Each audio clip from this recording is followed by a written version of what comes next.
Bro, toa mwili kanisani kabla haujaanza kuganda akili. Hiyo akili yako itagandishwa hapo, hutaifikiria kitu ya maana.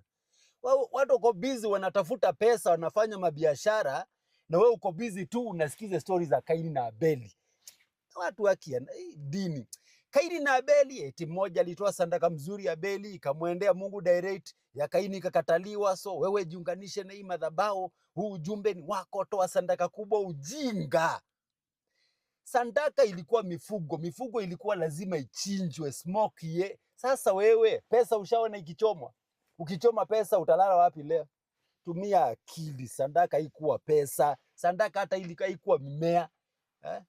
Mimea ilikuwa inatolewa vitu kama fungu la 10. Sadaka ilikuwa mnyama aliye hai, achinjwe, damu imwagike for a reason, funike makosa ya watu wa mwaka mzima, na ilikuwa inatolewa mara moja kwa mwaka. Hii ujinga wa Afrika, unafuata hata vitu hata mzielewi.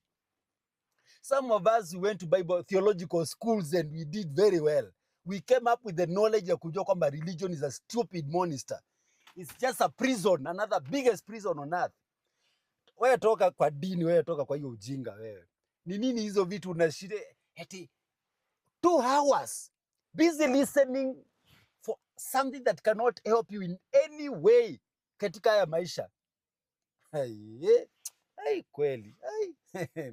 Anyway, life is yours though. You can choose any way you want to live it, you know.